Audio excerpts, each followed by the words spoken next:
আপুনি ধুমুহাৰ মাজতো জিকিলি বুলি কৈছে কিন্তু আজি মুখ্যমন্ত্ৰীয়ে কৈছে আপুনি জিকি অহাত মুখ্যমন্ত্ৰীৰো অৱদান আছে তাৰমানে গৌৰৱ গগৈ লুৰিণজ্যোতি গগৈ হত্যাৰ ক্ষেত্ৰত অৱদান নথকাৰ কাৰণে তেওঁলোক হাৰিলে নেকি আপোনাৰ ক্ষেত্ৰত অৱদান থকাৰ কাৰণে জিকিলে নেকি তেওঁ আজি নিজে কৈছে যে আপোনাৰ সমষ্টিত তেওঁ এবাৰো কেম্পেইনিং কৰিবলৈ নগ'ল শুনক অখিল গগৈ নাই মোৰ কথাটো শুনক তেওঁ কৈছে যে হিন্দু ডমিনেট সমষ্টিৰ ভিতৰত শিৱসাগৰে একমাত্ৰ সমষ্টি য'ত মই কেম্পেইনিং কৰিবলৈ নগ'লো বুলি কৈছে তাৰমানে ইনডাইৰেক্টলি নাই মই গগৈ ডাঙৰীয়া প্লিজ তেখেতে কৈছে গগৈ ডাঙৰীয়া আপুনি মোৰ কথাটো শুনি লওক তেখেতে কৈছে যে আপুনি জিকি অহাটো খুব জৰুৰী নহ'লে আপুনি ৰাস্তাত গৈ পেলাই প্ৰতিবাদ কৰি তেখেতে কৈছে গণ্ডগোল কৰি থাকিব গতিকে আপুনি বিধানসভাতে থকা ভাল ৰাস্তাত আপুনি প্ৰতিবাদ ধৰ্ণা কৰি তেখেতক দিগদাৰ দিয়াতকৈ কিন্তু সেইটো আপোনালোকে লৈ যাব নাজানিলে সঁচাকৈ আপুনি এটা কথা কওক যে আপোনালোক বাৰু বেছিকৈ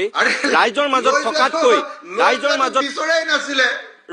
ৰাইজৰ মাজত থকাতকৈ আপোনালোক বাৰু বেছিকৈ সামাজিক মাধ্যমত আৰু সংবাদ মাধ্যমত বেছি হিৰো হৈ থাকিলে নেকি বেছি সংবাদ মাধ্যমৰ যোগেদি মানুহৰ লগত সম্পৰ্ক স্থাপন কৰিব বিচাৰিলে নেকি এতিয়া আপোনালোকে এতিয়া যিবিলাক কথা কৈছে সেইবিলাক মই ইলেকশ্যনৰ আগত চিঞৰ-বাখৰ কৰি থাকোঁতে মোক ভিলেইন বুলি কৈছিলে আপোনালোকে ইয়াৰ কংগ্ৰেছৰ লগত মিলিবলৈ মন নাই নেকি বুলি কৈছিলে আপোনালোকে মই চিঞৰি আছিলো 6 মাহৰ আগত 1 বছৰ আগত কৈ আছিলো আৰে ভাই এনেকে বিজেপি খৰাব পাৰিবা নেকি সোনকালে আহা নাই গৌৰৱে আমাৰ লগত লগ লাগিব নোখোজে হয় গৌৰৱে ভাবে শুনিল কথাটো গৌৰৱে ভাবে যে যদি অখিল গগৈক মই লগত লৈ যাওঁ হি এমপি ইলেকশ্যনতো গৌৰৱে আমাৰ লগত একেলগে কেম্পেইন কৰিব খোজা নাই এবাৰ এমএলএ ইলেকশ্যনতো ভালকে কেম্পেইন কৰিব খোজা নাই আঁতৰি ফুৰে আপুনি চাওকচোন আমি তিনি গগৈ বুলি যে কলো তিনি গগৈ কেম্পেইন কৰিলো ক'ত এটা জায়গাতে কৈ দিয়কচোন অকল খুৱাঙত লুৰিণজ্যোতি গগৈ মিটিংখনত আমি তিনিটা গগৈ একেলগতে থিয় হোৱাৰ বাহিৰে আমি একেলগতে তিনি গগৈ কোনোবা মিটিং কৰিবলৈ গলো নেকি এখন মিটিংৰ কথা দেখুৱাই কিয় নোৱাৰিলে কিয় কৰিব নোৱাৰিলে মিটিংৰ কথা দেখুৱাই দিয়ক কিয় নোৱাৰিলে অকল এখনৰ বাহিৰে বাকি ক'তো যে যাব নোৱাৰিলে কিয় দুটা কথা এক নম্বৰ গৌৰৱে বৰ বেছিকে আমি গোটেই তিনিটা একেলগতে ঘূৰাটো বিচৰাই নাছিলে 1 নম্বৰ কথা আৰু 2 নম্বৰ কথা ঘূৰিবৰ কাৰণে টাইমেই নাই ইলেকশ্যনৰ আগত 3 মাহ কংগ্ৰেছৰ পিছত তেল মাৰি থাকোতে মোৰ গুচি গ'ল 3 মাহ মোৰ সময় নষ্ট কৰি খাই পেলালে মই নহলে চকু মুদি জ্ঞানশ্ৰীক জিকাই আনিলোহেঁতেন মই নহলে চকু মুদি আমাৰ হেৰিয়াক দুলাল বৰুৱা আৰু হেৰিয়াক জিকাই আনিলোহেঁতেন চকু মুদি কি কয় দুলাল বৰুৱা আৰু ৰাহুল ছেত্ৰীক জিকাই আনিলোহেঁতেন মই ৰাহুল ছেত্ৰীক আৰু মই মাত্ৰ 10,000 ভোটত হাৰিছে মোৰ আমাৰ হেৰিয়ে অলকনাথে মই চকু মুদি জিকাই আনিলোহেঁতেন আৰে কংগ্ৰেছৰ পিছত তেল মাৰি কিমান দিন ঘূৰিবলগীয়া হৈছে আপোনাৰ লগত মই 10 দিন মান ফোনত কথা পাতিছো নে কওক আপুনি নিজে যে কংগ্ৰেছে এইবোৰ কি কৰি আছে নামাতে নপায় নবসে সিদ্ধান্ত নলয় ইলেকশ্যনত বিজেপিয়ে সব কেম্পেইন কৰি শেষ কৰি দিয়ে ইহঁতৰ কোন কেণ্ডিডেট হ'ব তাৰ কাৰণে দিল্লীলৈ এনেকে চাই থাকে দিল্লীয়ে নকয় ইয়াৰ মানুহে নকয় দিল্লী ইজনে সিজনৰ লগত কথাই নাপাতে ইটোৰ লগত সিটো কাজিয়া আৰু আমাৰ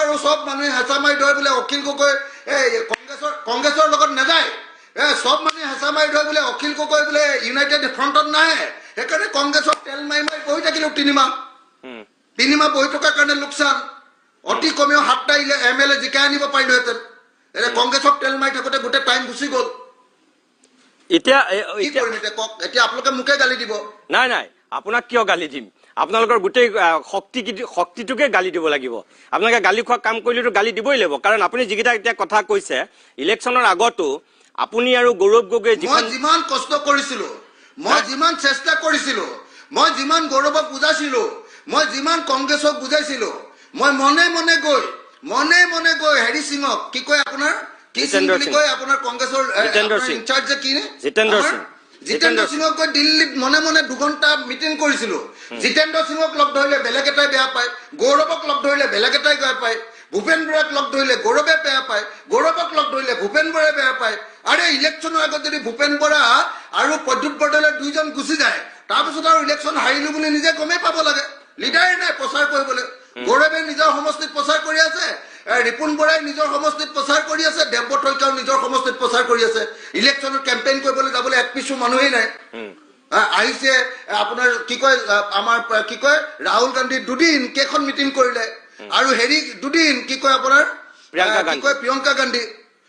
বেলেগৰ প্ৰধানমন্ত্ৰী কেইদিন আহিছে, অমিত শ্বাহ কিমান দিন আহিছে, কেন্দ্ৰীয় নেতা কিমান দিন আহিছে, পশ্চিমবংগত নৰেন্দ্ৰ মোদী আৰু অমিত শ্বাহ কিমান দিন বহি আছেগে। এতিয়া কলে হব এই ইলেকশ্যনত হাৰিলো, অকল ইলেকশ্যনত হাৰিলো, অকল ইভিএম কৈ থাকিলে হব নেকি? ইভিএম থাকিব পাৰে, হয়তো আছে। সেইটো সঁচাকে ইলেকশ্যনটো যিমান বেয়া হৈছে ইমান হ'ব নালাগিছিলে। কিন্তু ময়ো 30,000 ভোটত জিকিব লাগিছিলে, মই 18,000 ভোটত জিকিছো। মই জিকিব লাগিছিলে 30,000, 12,000 ভোট মই কম পাইছো। মোৰ পুৰা হিচাপ আছে কেনেকে ক'ত ভোট পাম ক'ত নাপাম। কিন্তু তাৰ পাছতো যে এই পৰিস্থিতি হল কেলে,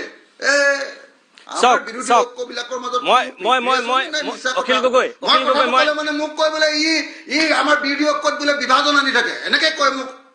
চাওক, মই যিখিনি শুনো আপোনাক সেইখিনি কথাকে কওঁ। আপুনি যিটো কথা কৈছে আপোনাৰ লগত বহুতবাৰ কথা পাতিছো। এজন সাংবাদিক হিচাপে যেনেকৈ দিলীপ শইকীয়াৰ লগত কথা পাতো, যেনেকৈ লুৰিণজ্যোতি গগৈৰ লগত কথা পাতো, যেনেকৈ আগতে ভূপেন বৰাৰ লগত কথা পাতো, আপোনাৰ লগতো কথা পাতো। সকলোৰে লগত আমি সাংবাদিক হিচাপে কথা পতাটো স্বাভাৱিক। আৰু আপোনাকতো ৰাইজৰ মাজত যি হৈ আছে সেই ফিডবেকটো দিমেই যে বিজেপিৰ ইমান শক্তিশালী স্থিতি, সেইটোকে কলো যে বিৰোধীৰ ইমান শক্তিশালী বিজেপিৰ ইমান এটা মজবুত ভেটি থকাৰ পিছত আপোনালোকে ইমান বেচিজিল হৈ, ইমান আপোনালোকে খামখেয়ালি হৈ আপোনালোকে কেনেকে মানে বিজেপিক ৰুধিব? মইতো সেইটোকে আপোনাক কওঁ, সদায় কৈছিলো সেই কথাটো। কিনো ভুল কথা কৈছে? জিকিব নোৱাৰে এনেকে কংগ্ৰেছে 100 বছৰলৈ বিজেপিক ৰুধিব নোৱাৰে। 100 বছৰলৈ মই কৈ দিলো আপোনাক, 100 বছৰ। গৌৰৱ গগৈক আপোনালোকে বোকাত নামিবলৈ কওক, এনেকে ইস্ত্ৰি পিন্ধা চোলা পিন্ধি বাহিৰৰ পৰা ৰৈ পানী দিবলৈ ভাত নহয়, খাদ্য নহয়, খেতি নহয়। আমি কেলে কম? আপোনালোকে কওক, আপোনালোকৰহে বিৰোধী ঐক্যৰ নেতা তেওঁ। যিবিলাকে সমালোচনা কৰে নাই নাই নাই নাই এইবোৰ বৰ আমনি পালো দেই, আমনি পালো বহুত। এতিয়া শুনক, আপুনি ধুমুহাত যেনে তেনে শিৱসাগৰত গছজোপা জীয়াই ৰাখিলো, শুনক বহুত কষ্ট কৰিয়ে জীয়াই ৰাখিলো ধুমুহাত। জানো, সেইখিনি জানো, কিন্তু জনাৰ পিছত আপোনাক এটা কথা কওক অখিল গগৈ, এক মিনিট প্লিজ। মই বিৰতি ল'ব হৈ গৈছে কেতিয়াবাই, কিন্তু মই বিৰতিটো লৈ লওঁ। বিৰতিৰ পিছত আপুনি উত্তৰটো দিব, কিন্তু বিৰতিৰ পূৰ্বে মই আপোনাক প্ৰশ্নটো কৰিছো। আপুনি ধুমুহাৰ মাজতো জিকিলো বুলি কৈছে, কিন্তু আজি মুখ্যমন্ত্ৰীয়ে কৈছে আপুনি জিকি অহাত মুখ্যমন্ত্ৰীৰো অৱদান আছে। তাৰমানে গৌৰৱ গগৈ লুৰিণজ্যোতি গগৈৰ হত্যাৰ ক্ষেত্ৰত অৱদান নথকাৰ কাৰণে তেওঁলোক হাৰিলে নেকি? আপোনাৰ ক্ষেত্ৰত অৱদান থকাৰ কাৰণে জিকিলে নেকি? তেওঁ আজি নিজে কৈছে, তেওঁ কৈছে যে আপোনাৰ সমষ্টিত তেওঁ এবাৰো কেম্পেইনিং কৰিবলৈ নগ'ল। শুনক অখিল গগৈ, নাই নাই নাই মোৰ কথাটো শুনক। তেওঁ কৈছে যে হিন্দু ডমিনেট সমষ্টিৰ ভিতৰত শিৱসাগৰে একমাত্ৰ সমষ্টি য'ত মই কেম্পেইনিং কৰিবলৈ নগলো বুলি কৈছে। তাৰমানে ইনডাইৰেক্টলি নাই নাই নাই মই গগৈ ডাঙৰীয়া প্লিজ, তেখেতে কৈছে, গগৈ ডাঙৰীয়া আপুনি মোৰ কথাটো শুনি লওক। তেখেতে কৈছে যে আপুনি জিকি অহাটো খুব জৰুৰী, নহলে আপুনি ৰাস্তাত গৈ পেলাই প্ৰতিবাদ কৰি, তেখেতে কৈছে গণ্ডগোল কৰি থাকিব। গতিকে আপুনি বিধানসভাতে থকা ভাল, ৰাস্তাত আপুনি প্ৰতিবাদ ধৰ্ণা কৰি তেখেতক দিগদাৰ দিয়াতকৈ। তেখেতে নিজে কৈছে কেনেকে গিৰাব লাগে মই জানো, আপোনালোকে গিৰাব নোৱাৰিলে নহয়। গগৈ আপুনি লাইনত থাকক। যদি অখিল গগৈয়ে মিষ্টেক নকৰিলেহেঁতেন তেতিয়াহ'লে এইবাৰ ইলেকশ্যনতে তেওঁ এই 19টা কংগ্ৰেছে পোৱা 19টা চিটৰ 4-5টা তেওঁই পালেহেঁতেন। তেওঁ মোকতো কোৱা নাই, মোৰ লগতো কথাই পাতি থাকে দেখোন। তেওঁ আপোনালোকক কোৱা কথা বেলেগ, মোৰ লগত কোৱা কথা বেলেগ। বৰ্তমান তেওঁ নিজৰ নিৰাপত্তাত ব্যস্ত আছে। এতিয়াতো তেওঁ পুলিচক ফোন কৰি আছে এস্কৰ্ট গাড়ীখন থাকিব লাগে বুলি। বৰ্তমান তেওঁ সেইটো চিন্তাত আছে। অখিল গগৈ বৰ বেলেগ ধৰণৰ মানুহ। মোৰ আগত তেওঁ বেলেগ কথা পাতে, আপোনালোকৰ আগত বেলেগ কথা পাতে, কংগ্ৰেছৰ ওচৰত বেলেগ কথা পাতে। তেওঁৰ কথাবিলাক একে নহয়, তেওঁ বেলেগ বেলেগ কথা পাতি থাকে। মই নাজানো তেওঁ কিয় এস্কৰ্ট লাগে। আমিতো এস্কৰ্ট পাৰিলে এৰি দিয়াৰ মতলবত থাকো। তেওঁ এতিয়া IGPক SBক ফোন কৰি আছে এস্কৰ্ট। কালিৰ কাৰণেতো মই এস্কৰ্টখন দি দিছিলো। কালি তেওঁ এনেই হুলস্থুল লগাই দিলে যে কৌশল তেওঁক মাৰিব বুলি। মাৰিলে নেকি? তেওঁ হেডলাইনত থাকিবৰ কাৰণে কিবা কিবি কথা কৈ থাকে। যোৱাকালি তেওঁ কি পৰিৱেশ কৰি দিছিলে যে তেওঁক মাৰিবই। 3খন চিঠি লিখিলো মই, এইবোৰ কৰি থকা নাছিল জানো? সৰু ল'ৰাৰ দৰে কিবা এটা কুটকুটাই থাকে। আৰু যেতিয়া একো কাম নাথাকে তেতিয়া তেওঁৰ একদম সন্মানীয় বৃদ্ধা মাতৃগৰাকী কষ্ট দিয়া আৰম্ভ কৰে। যেতিয়া বেলেগ একো নাথাকে তেতিয়া আমাৰো একে বয়সৰ মা আছে, ইয়াত লৈ আহিব তাত লৈ আহিব, কষ্ট দি থাকে, মোৰ দেখিলে বেয়া লাগে। লাষ্টত যেতিয়া কেইদিনমান একো কাম নাথাকে তেতিয়া সেইটো কামত লাগি যায়। মইতো আজিলৈকে তেওঁক এছেম্বলিত কথা কোৱা শুনা নাই। আমি ৰাতিপুৱা তেওঁক পীযুষে ফোন কৰি দিয়ে যে দাদা আজি কষ্টত আছো, অলপ অখিলতা জমাই থাকিব, তেওঁ জমাই থাকে। আজিলৈকে আপোনালোকে মোক কওক যে ৰাজ্যপালৰ ভাষণ বা বাজেট বক্তৃতাৰ ওপৰত তথ্য বা গোটেইখিনি গোটাই প্ৰমোদ গগৈয়ে যেনেকে শিৱসাগৰ বিধায়ক কোন আছিল প্ৰমোদ গগৈ ডাঙৰীয়াই যেনেকে বিধানসভাত ভাষণ দিছিলে তেনেকুৱা আজিলৈকে অখিল গগৈ এটাও ভাষণ দিছে নেকি? ফট কৰি উঠিব, আকৌ হাঁহি দিব, আকৌ ওলাই যাব, আকৌ বহি দিব, তেওঁতো এইবিলাক কৰি থাকে। তেওঁক চাই ভাল লাগে, সেইকাৰণে ময়ো তেওঁৰ সমষ্টিত কেম্পেইন কৰিব যোৱা নাইতো তেওঁৰ এগেইনষ্টত। মই এটা সমষ্টিতে হিন্দু প্ৰধান এটা সমষ্টিতে কেম্পেইন কৰিব যোৱা নাই, সেইটো হ'ল শিৱসাগৰ। কাৰণ বিধানসভাত তেওঁক প্ৰয়োজন আছে, নহলে ৰাস্তাত হুলস্থুল কৰি থাকিলেহেঁতেন 5 বছৰ। তেওঁক নাথাকিলে ভাল নালাগিলেহেঁতেন। হা, চতুৰ নহয়, ভাল লাগে। তেওঁ ফেচবুক চাব গোটেইখিনি, তেওঁক ভাল লাগে মুঠতে চাই পেলাই। ডেফিনেটলি তেওঁলোকে কিবা এটা মেনিপুলেট নকৰিলে এই ৰিজাল্ট কেতিয়া নহয়। হয়, আমি কিবা এটা মেনিপুলেট তেওঁ ডেফিনেটলি কৰিব, কাৰণ বিগত নিৰ্বাচন সমূহত আমি বেলেগ বেলেগ ষ্টেটত দেখি আছো তেওঁলোকে ভোট চুৰি কৰি কেনেকে চৰকাৰ বনাইছিলে। এই ৰিজাল্টটো হবই নোৱাৰে। এই ৰিজাল্টটো এইকাৰণে হব নোৱাৰে, আমাৰ দলৰ পৰা এজন MP কেইদিনৰ আগত আহিছিলে, তেখেতে আহি পেলাই তেতিয়া মাননীয় মুখ্যমন্ত্ৰী মহোদয়ে কৈছিলে যে বোলে এখেতে বোলে দিছপুৰত কিমান ভোটত জিকিব, আৰু তেনেকে বহুতখিনি কথা বহুত চিটত তেখেতে কৈছে, একদম ফিক্স কৰি দিয়ে, ৰিজাল্টটো মানে ফিক্স কৰি দিয়ে। তেনেকে আপোনালোকে গম পাব এইটো চিটটো যে কি চিটটো, এইটো দিছপুৰ নহয়, এইটো তাৰ লগৰটো ডিমৰীয়াটো তেনেকে তেওঁতো নিজেই ক'লে কেণ্ডিডেটজনে মোক ইমান ভোটত জিকিব বুলি কৈছিলে, ছাৰ মই ইমান ভোটতে জিকিলো। আৰু তেনেকে গোটেই কথাখিনি কৈছিলে যে আমি 82টা পাম, আমি 102টা আমি অকলেই পাম, এনেকুৱা ধৰণৰ কিছুমান কথা কৈছিলে তেওঁ। এই কথাখিনিত আমাৰ সন্দেহ হৈছে। আমি ইমান ভালকে আমি খেলিছো, আমি প্ৰত্যেকজন দলৰ ব্যক্তি আমি চেক্ৰিফাইচ কৰিছো যাতে আমাৰ এলায়েন্সটো সুন্দৰভাৱে হওক, যাৰ কাৰণে আজি এলায়েন্সটো হোৱাৰ কাৰণে আমাৰ অখিল গগৈ ডাঙৰীয়া MLA হ'ব পাৰিলে। বাকী আমাৰ ঢিঙৰ সেইটো ঢিঙত মই যিহেতু ঢিঙত বিচাৰিছিলো, আপোনালোকে ভাবিব ঢিঙত আমি কংগ্ৰেছৰ আমি প্ৰায় 6টা-7টা চিট আমি এলায়েন্স হোৱাৰ কাৰণে আমি হেৰুৱাবলৈ গ'ল। কিন্তু আমি ৰাজ্যৰ বৃহত্তৰ স্বাৰ্থত ৰাইজে যেতিয়া কৈছিলে, আমি গতিকে এলায়েন্সৰ কাৰণে আমি প্ৰতিজন ব্যক্তিয়ে চেক্ৰিফাইচ কৰিছো, তাৰপিছত এলায়েন্সটো হ'ল। এতিয়া তাৰপিছত সেই সময়ত আমি ভালৰ কাৰণে কৰিছিলো যে আমাৰ ভাল হ'ব, চিট বাচিব, কিন্তু হিমন্ত বিশ্ব শৰ্মা ডাঙৰীয়াই যেনেকে ক'লে অমুকটো চিটত তমুক হ'ব, অমুকখিনি আমি আসন পাম, গতিকে আমাৰ সন্দেহ হৈছে কিবা এটা মেনিপুলেট তেওঁ ডেফিনেটলি কৰিব, কাৰণ বিগত নিৰ্বাচন সমূহত আমি বেলেগ বেলেগ ষ্টেটত দেখি আছো তেওঁলোকে ভোট চুৰি কৰি কেনেকে চৰকাৰ বনাইছিলে। গতিকে আমাৰ ডাউট হৈছে এইটো EVM। এতিয়া ক'লে আপোনালোকে হাঁহিব, এতিয়া আৰু তেওঁলোকে আগতেই কৈছে কংগ্ৰেছে হাৰিলে ক'ব EVM-ৰ গাত দুখ। ডেফিনেটলি তেওঁলোকে কিবা এটা মেনিপুলেট নকৰিলে এই ৰিজাল্ট কেতিয়া নহয়। হয়, আমি চৰকাৰ বনাব নোৱাৰিলোহেঁতেন, কিন্তু আমাৰ এটা খুব ভাল মজবুত বিৰোধী হলহেঁতেন, কিন্তু তেওঁলোকে সেইটো আমাক হবলৈ নিদিলে আৰু বাৰে বাৰে কৈ থাকে এইবাৰ কংগ্ৰেছে মুছলিম লীগ হ'ব। এইবোৰ আগত কৈ থকা কথা, পিছত ক'লে মই এইটো নকলোহেঁতেন।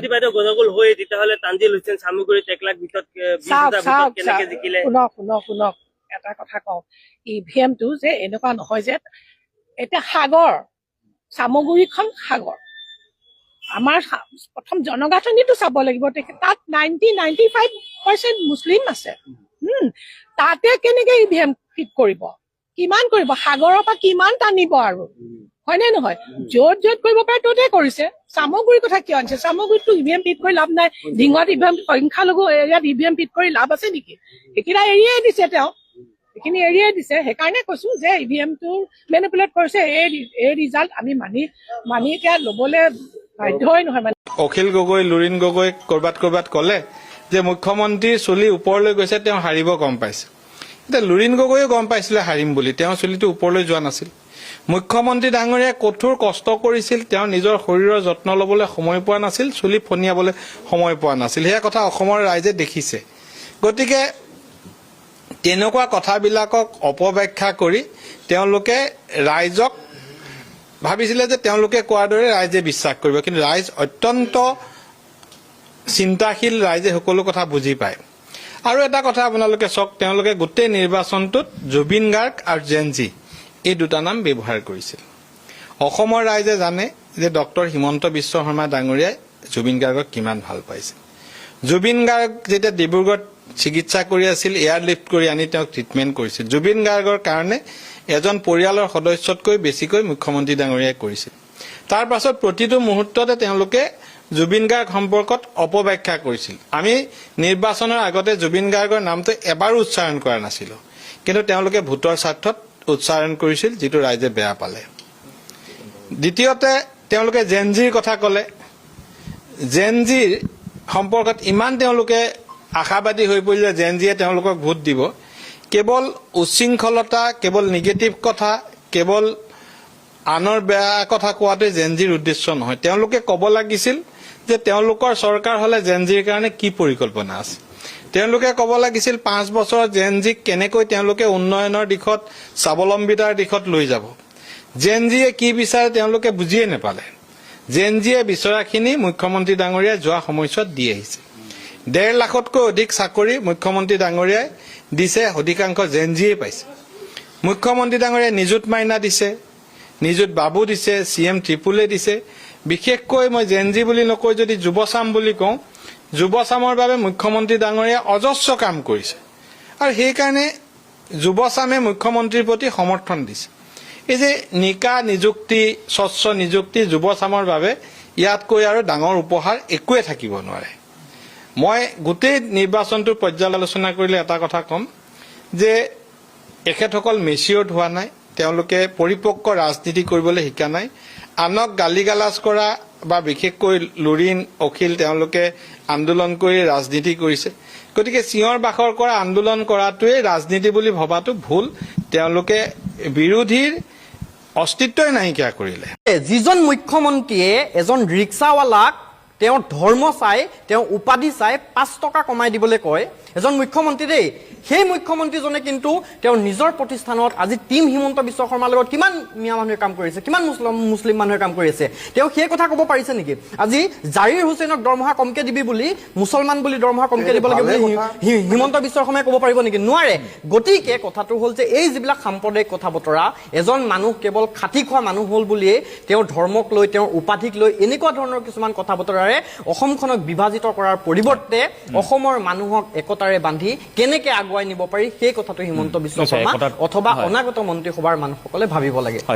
কথাটো এনেকুৱা হয়, ধৰক আজি ৰণোজ পেগু ডাঙৰীয়া আপোনাৰ শিক্ষা বিভাগৰ মন্ত্ৰী, কিন্তু শিক্ষা বিভাগটোৰ কথা বহু কথা তেওঁ অৱগতই নহয়। আজি কোনোবা এজন মানুহে, কোনোবা এজন ষ্টুডেণ্টে, কোনোবা এজন আচলতে স্কুল টিচাৰ বা কলেজ টিচাৰ হওক, কিবা এটা সমস্যাত পৰি যেতিয়া আচলতে আমাৰ এডুকেশ্যন মিনিষ্টাৰজনৰ ওচৰলৈ যায়, শিক্ষামন্ত্ৰীজনৰ ওচৰলৈ যায়, তেতিয়া আচলতে তেওঁ এটা সিদ্ধান্ত কেতিয়াও দি পঠিয়াব নোৱাৰে, বা তেওঁ আচলতে ইনষ্ট্ৰাকশ্যন, ওপৰৰ ইনষ্ট্ৰাকশ্যন নোহোৱাকৈ তেওঁ কোনো এটা কথা ক'ব নোৱাৰে। তেওঁৰ ওচৰত সেই পাৱাৰটো দিয়া হোৱা নাছিলে। অৰ্থাৎ যদিও আচলতে নামত মন্ত্ৰীকেইজন পাতি থলে, কিন্তু সেই মন্ত্ৰীকেইজনে আচলতে কামে কাজে নহ'লগৈ। গতিকে অনাগত সময়ত যিখন মন্ত্ৰীসভা হ'ব, আমি আশা কৰিম যে সেই মন্ত্ৰীসকলৰ আচলতে সিদ্ধান্ত লোৱাৰ বা সিদ্ধান্ত নোলোৱাৰ তেওঁলোকৰ ক্ষমতা থাকক। তেওঁলোকে আচলতে নিজৰ বিভাগটো নিজে আচলতে তত্বাৱধান কৰিব পৰাকৈ তেওঁলোকক আচলতে শক্তি দিয়া হওক। আৰু ডেফিনেটলি অসমৰ মানুহৰ আশা বহুত আছে, অসমৰ মানুহৰ আশা থাকিবই, আশা প্ৰত্যাশা। এই সকলোবোৰৰ মাজত আচলতে আশা আছেই কাৰণেই হিমন্ত বিশ্ব শৰ্মা ডাঙৰীয়াক বা বিজেপি চৰকাৰক ইমান বিপুল ভোটত জয় কৰাই দ্বিতীয়বাৰৰ বাবে পুনৰ মুখ্যমন্ত্ৰী হোৱাৰ যি আচলতে সুযোগ দিলে, সেই সুযোগক সন্মান জনাই অনাগত দিনত হিমন্ত বিশ্ব শৰ্মাই ডাঙৰীয়াই কাম কৰিব লাগিব। অনাগত দিনত প্ৰত্যেকজন আচলতে মন্ত্ৰীসভাৰ সদস্যই কাম কৰিব লাগিব। কিন্তু এতিয়া কথাটো হ'ল যে আজি বিজেপি যে শাসনলৈ আহিলে, এই শাসনলৈ অহাৰ পিছত অনাগত সময়ত আমি কি কি প্ৰত্যাহ্বানৰ সন্মুখীন হ'ব লাগিব। আজি আমি আঞ্চলিকতাবাদৰ কথা কৈ থাকোঁ। আজি তামিলনাডুত দেখিছে যে তামিলনাডুত আজি বিজয় থালাপতিয়ে মুখ্যমন্ত্ৰী হিচাপে শপত গ্ৰহণ কৰিলে। তামিলনাডুৰ মানুহৰ আঞ্চলিকতাবাদৰ কথা সকলোৱে আচলতে বাহবা জনাইছে। আজি বিজেপি যে শাসনলৈ আহিলে এই শাসনলৈ অহাৰ পিছত আচলতে আমাৰ অসমীয়া মানুহখিনিৰ কাৰণে কি হ'ব বা অসমখনৰ কাৰণে কি হ'ব প্ৰথম কথা বিজেপি দলটোৰ পৰা আমাৰ আটাইতকৈ যদি ক্ষতি হ'বলগীয়া কিবা বস্তু আছে ক্ষতি যদি হৈছে বিজেপিয়ে কি বিচাৰে যে এই ক্ষুদ্ৰ আমাৰ যিবোৰ জাতিসত্তা ক্ষুদ্ৰ যিবিলাক আমাৰ জাতিসত্তা এই জাতিসত্তাবোৰক বিজেপিয়ে কেতিয়াও আচলতে অস্তিত্ব নোহোৱা কৰিবলৈ বিচাৰে আজি যদি বিজেপি আৰু অনাগত 5 বছৰ 10 বছৰলৈ শাসনত থাকে তেতিয়াহ'লে অসমৰ আমাৰ ক্ষুদ্ৰ জাতিবোৰ আমাৰ ভাষা আমাৰ কৃষ্টি আমাৰ সংস্কৃতি আচলতে কোন পৰ্যায়ত পাবগে সেইটো আমি এতিয়া অনুমান কৰিবলগীয়া টান কিন্তু অনাগত 5 বছৰত আমি চৰকাৰখনৰ পৰা হিমন্ত বিশ্ব শৰ্মা ডাঙৰীয়াৰ পৰা কোনবোৰ কথা শুনিবলৈ নিবিচাৰো আজি চাব হিমন্ত বিশ্ব শৰ্মা ডাঙৰীয়া যেতিয়া বিগত 21 চনত আচলতে মুখ্যমন্ত্ৰী হৈছিলে তাৰ পাছত তেওঁ মুখৰ পৰা এজন মুখ্যমন্ত্ৰী হিচাপে তেওঁ মুখৰ পৰা বহুত নোলাবলগীয়া কথা ওলালে যিখিনি কথা আচলতে এজন মুখ্যমন্ত্ৰী হিচাপে কেতিয়াও তেওঁ মুখৰ পৰা বা তেওঁ মন্ত্ৰীসভাৰ মন্ত্ৰীৰ মুখৰ পৰা ওলোৱা উচিত নহয় কাৰণ তেওঁ এক সাংবিধানিক পদত আছে এতিয়া কথা হ'ল মই মানে এই কাৰণে কথাটো ক'বলৈ গৈছো আজি মুখ্যমন্ত্ৰী ডক্টৰ হিমন্ত বিশ্ব শৰ্মা যিজন আচলতে মিয়াৰ বিৰুদ্ধে মুছলিমৰ বিৰুদ্ধে তেওঁ সততে সৰব হৈ থাকে 24/7 এতিয়া চাব নিউজ লাইভ আজি হিমন্ত বিশ্ব শৰ্মা ডাঙৰীয়াৰ যিটো পত্নীৰ যিটো ব্যক্তিগত চেনেল নিউজ লাইভ সেই নিউজ লাইভৰ আপোনাৰ এডিটৰ ইন চিফ কোন সৈয়দ জাৰিৰ হুছেইন আজি নিউজ লাইভ বাংলাৰ এডিটৰ ইন চিফ কোন আপোনাৰ ৱাজবিৰ হুছেইন গতিকে যিজন মুখ্যমন্ত্ৰীয়ে এজন ৰিক্সাৱালাক তেওঁ ধৰ্ম চাই তেওঁ উপাধি চাই 5 টকা কমাই দিবলৈ কয় এজন মুখ্যমন্ত্ৰী দেই সেই মুখ্যমন্ত্ৰীজনে কিন্তু তেওঁৰ নিজৰ প্ৰতিষ্ঠানত আজি টিম হিমন্ত বিশ্ব শৰ্মাৰ লগত কিমান মিয়া মানুহে কাম কৰিছে কিমান মুছলিম মানুহে কাম কৰি আছে তেওঁ সেই কথা ক'ব পাৰিছে নেকি আজি জাৰিৰ হুছেইনক দৰমহা কমকে দিবি বুলি মুছলমান বুলি দৰমহা কমকে দিব লাগে বুলি হিমন্ত বিশ্ব শৰ্মাই ক'ব পাৰিব নেকি নোৱাৰে গতিকে কথাটো হ'ল যে এই যিবিলাক সাম্প্ৰদায়িক কথা বতৰা এজন মানুহ কেৱল খাটি খোৱা মানুহ হ'ল বুলিয়ে তেওঁৰ ধৰ্মক লৈ তেওঁৰ উপাধিক লৈ এনেকুৱা ধৰণৰ কিছুমান কথা বতৰাৰে অসমখনক বিভাজিত কৰাৰ পৰিৱৰ্তে অসমৰ মানুহক একতাৰে বান্ধি কেনেকে আগুৱাই নিব পাৰি সেই কথাটো হিমন্ত বিশ্ব শৰ্মা অথবা অনাগত মন্ত্ৰীসভাৰ মানুহসকলে ভাবিব লাগে আমি বিচাৰিমেই যে অসমৰ মানুহৰ কাৰণে অসমৰ মানুহৰ আশা প্ৰত্যাশাৰ কাৰণে আচলতে আগন্তুক নতুন চৰকাৰখনে কাম কৰক নতুন মন্ত্ৰীসভাৰ প্ৰত্যেকজন মন্ত্ৰীয়ে কাম কৰক সেইটো ডেফিনেটলি অসমৰ মানুহৰ ভালৰ কাৰণে বিচৰা প্ৰত্যেকজন মানুহে বিচাৰিব সেইটো বেলেগ এটা চেপ্টাৰ আমি বিচাৰিছো আমি কৈছো এতিয়া কথাটো হ'ল যে যিখন মন্ত্ৰীসভা আমি বিগত 5 বছৰত যিবোৰ দেখিলো সেই ঘটনাবোৰৰ যাতে ৰিপিট নহয় আমি সেই কথাটো কৈছো এতিয়া ধৰক যোৱা বছৰ এজন মন্ত্ৰী বহুবলকী মন্ত্ৰী সেই মন্ত্ৰীজনৰ নাম সাঙুৰ খাই গৈ ক'ত সাঙুৰ খালে গৰুচুৰৰ দৰে এটা নিকৃষ্ট বিষয়ত অসম বিধানসভাৰ অসমৰ এজন মন্ত্ৰীৰ নাম সাঙুৰ খোৱাটো কিমান এটা লাজৰ কথা গতিকে এই কথা বতৰাবিলাক হ'ব নালাগে আজি আপোনাৰ বানপানী হ'লে কোনোবা এজন মিনিষ্টাৰক যদি দায়িত্ব দিলে বানপানী হ'লে তেওঁ মানুহৰ মাজত গৈ কেমেৰাটোৰ আগত গৈ হাফ পেণ্টটো পিন্ধি এনেকে গৈ পেলাই চাই নাও এখনত উঠি ওপৰে হেলিকপ্টাৰ লৈ চাই মানুহৰ দুখ দুৰ্দশাৰ বুজ লোৱা বুলি যিটো মানুহৰ মাজত আচলতে তেওঁলোকে প্ৰচাৰ কৰে তাতকে বেছ তোমালোকে সেই সমস্যাটো সমাধান কৰিবলৈ প্ৰেক্টিকেলি কিবা এটা সলিউশ্যন হাতত লোৱা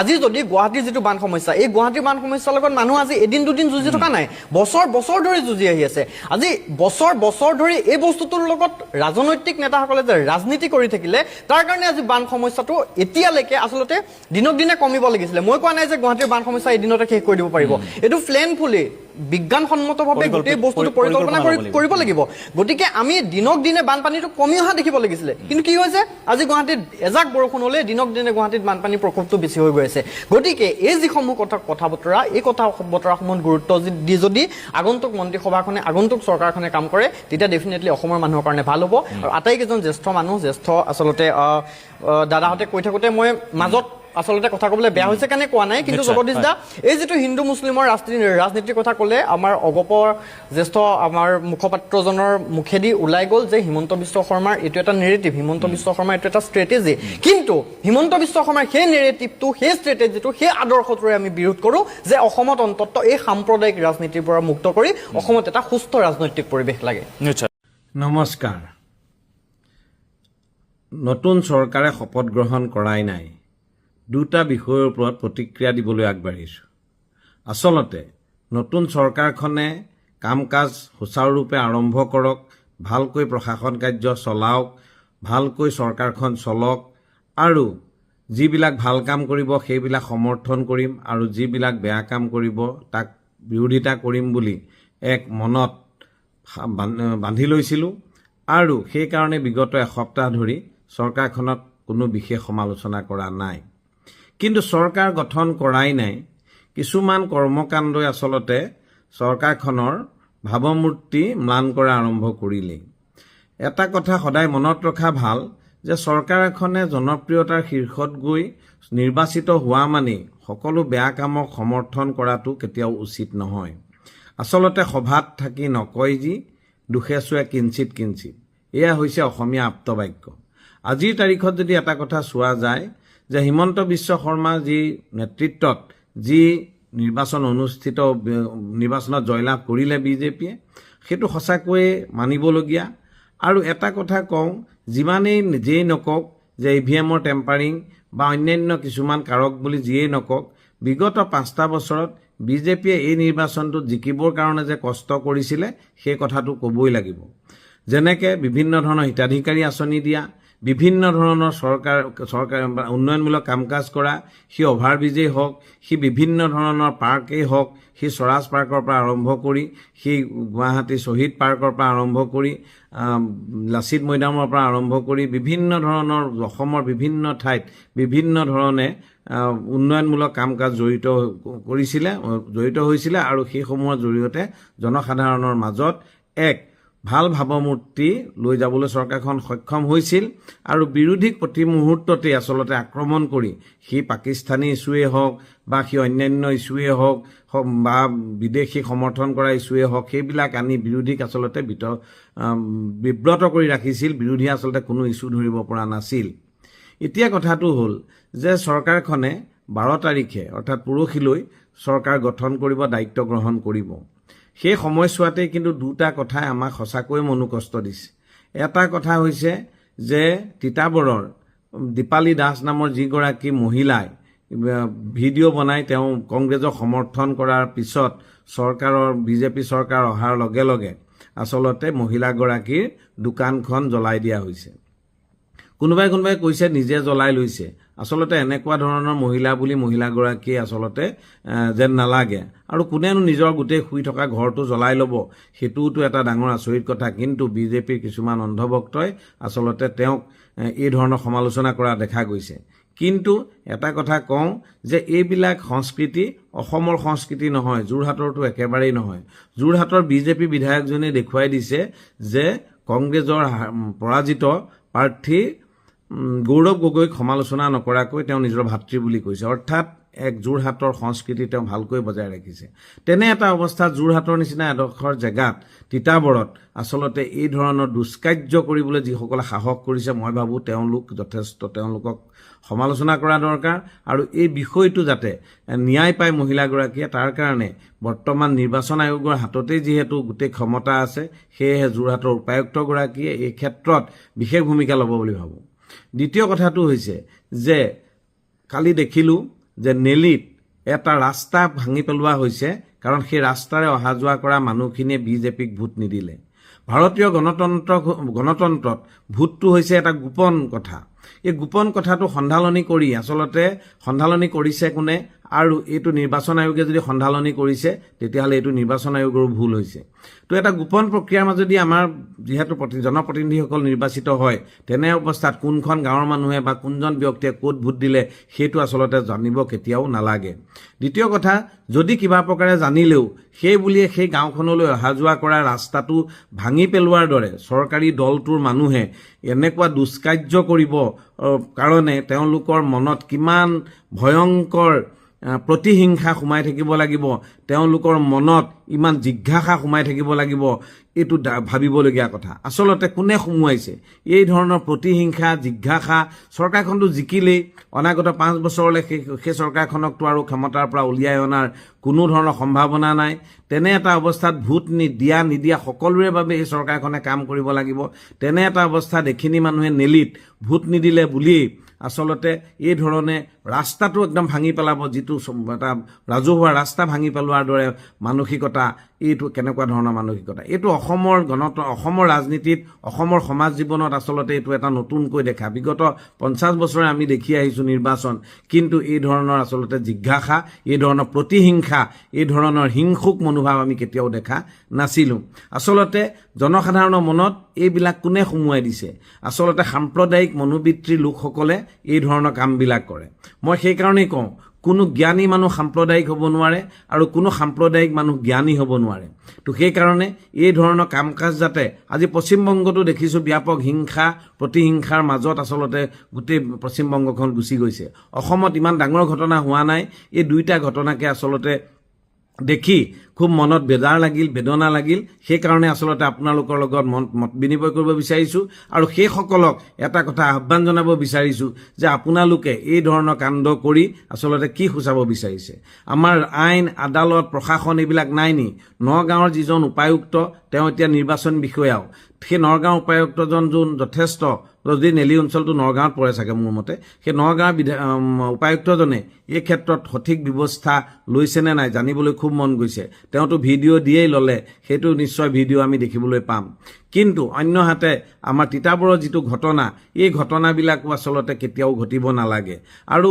এইটো বিজেপিৰ কাৰণেও বেয়া মই ভাবোঁ চৰকাৰখনৰ কাৰণেও বেয়া এই ধৰণৰ ঘটনা কেতিয়াও ঘটিব নালাগে চৰকাৰ এখনক সমালোচনা কৰা মানেই চৰকাৰ এখনক বেয়া পোৱা নহয় ভোট নিদিয়া মানেই এনেকুৱা নহয় কোনোবা তেওঁলোকৰ যদি সেই অঞ্চলৰ মানুহখিনি সেই যিজন মানুহক ভোট দিয়া নাই তেওঁ যদি সমৰ্থনযোগ্য ব্যক্তি নহয় সেই সমৰ্থন নাথাকিলেও ভোট দিব লাগিব নেকি সমৰ্থন তেওঁলোকৰ যদি কোনোবা ঘৰুৱা মানুহ এজনে উঠিছিলে তেতিয়াহ'লে বাহিৰৰ মানুহ এজনক তেওঁলোকে ভোট দিব নেকি তেতিয়া ঘৰৰ মানুহজনে বেয়া নাপাব এইবিলাক কথা আচলতে বৰ ভাবিবলগীয়া কথা চিন্তা কৰিবলগীয়া কথা অসমৰ ৰাজনীতিত এই ধৰণৰ কথা বতৰাবিলাক আচলতে একেবাৰেই নতুন বুলি ভাবিছোঁ তো এইবিলাক আচলতে সংস্কৃতি আমাৰ সংস্কৃতি নহয় ইয়া পশ্চিমবংগৰ সংস্কৃতি ইয়া বিহাৰৰ সংস্কৃতি ইয়া উত্তৰ প্ৰদেশৰ সংস্কৃতি এই সংস্কৃতিবিলাক অসমলৈ কেতিয়াও আমদানি কৰিব নালাগে বিজেপিয়ে চৰকাৰ ক্ষমতা দখল কৰিছে কৰক শাসন কৰক এক দায়িত্বশীল চৰকাৰৰ ভূমিকা পালন কৰক এক সৌহাৰ্দ্যপূৰ্ণ পৰিৱেশৰ মাজত কাম কাজ আৰম্ভ কৰক চৰকাৰখনে যিখিনি কাম বিগত 10 বছৰে কৰিব নোৱাৰিলে সেই অনাগত 5 বছৰত কৰিবৰ কাৰণে যি সিদ্ধান্ত গ্ৰহণ কৰিছে ইতিমধ্যে হিমন্ত বিশ্ব শৰ্মা ডাঙৰীয়াই সিদিনা এটা ইণ্টাৰভিউত কৈছে যে আমি বিগত 5 বছৰত আচলতে প্ৰথম 5 বছৰত আমি পৰিকল্পনা কৰিলোঁ পিছৰ 5 বছৰত আমি আধাৰশিলা কৰিলোঁ আৰু এতিয়া সেই এতিয়া যি 5 বছৰ পালোঁ এই অনাগত 5 বছৰত আমি সেই কাৰ্যসমূহ যেনেকৈ ব্ৰহ্মপুত্ৰ দুয়োপাৰে এক্সপ্ৰেছ হাইৱে মাজুলীৰ ওপৰত দলং তেনেকৈ এলিভেটৰ কৰিডৰ কাজিৰঙাৰ ওপৰত তেনেকৈ নুমলীগড়েদি সুৰংগ গহপুৰলৈ এই ধৰণে যিবিলাক কাম আছে আৰু বহুত কামৰ কথা তেখেতে উল্লেখ কৰিছে সেই কামসমূহ আমি কৰিম সেই কামসমূহ কৰক আৰু কি কৰক মূল্য বৃদ্ধি হ্ৰাস কৰক গেছৰ স্বাভাৱিক যোগান ব্যৱস্থা কৰক পেট্ৰল ডিজেলৰ স্বাভাৱিক অৱস্থা ঘূৰাই আনক এই কামখিনি চৰকাৰখনে কৰক আৰু মই ভাবোঁ চৰকাৰখনে সেইবিলাক কৰিলে হিমন্ত বিশ্ব শৰ্মা ডাঙৰীয়াৰ জনপ্ৰিয়তা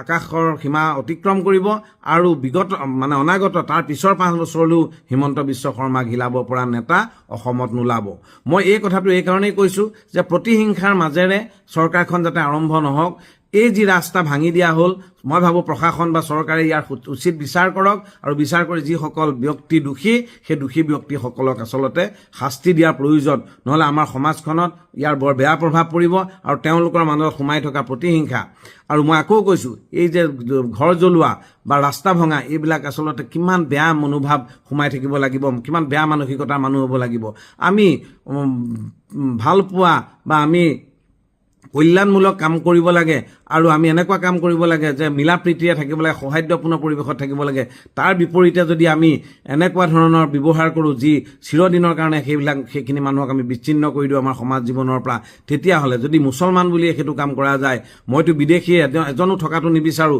হিন্দু হওক মুছলিম হওক খ্ৰীষ্টান হওক জৈন হওক এজনো বিদেশী আমি অসমত থকাটো নিবিচাৰোঁ আমি সেইকাৰণেই আন্দোলন কৰিছিলোঁ আজিৰ তাৰিখতো কৈছোঁ বিদেশী হ'লে খেদি দিয়ক যদি স্বদেশী হয় সি যি ধৰ্মৰে নহওক তেওঁলোকক ৰাজধৰ্ম পালন কৰি সেয়া বিজেপি চৰকাৰৰ প্ৰধানমন্ত্ৰী অতুল বিহাৰী বাজপেয়ীয়ে কৈছিল যে ৰাজধৰ্ম পালন কৰিব লাগে ৰাজধৰ্ম কেতিয়াও পাহৰি যাব নালাগে মই ভাবোঁ অসম চৰকাৰখনো ৰাজধৰ্ম পালন কৰিব আৰু এই ধৰণৰ দুষ্কাৰ্যক ৰোধিবলৈ যত্ন কৰিব ধন্যবাদ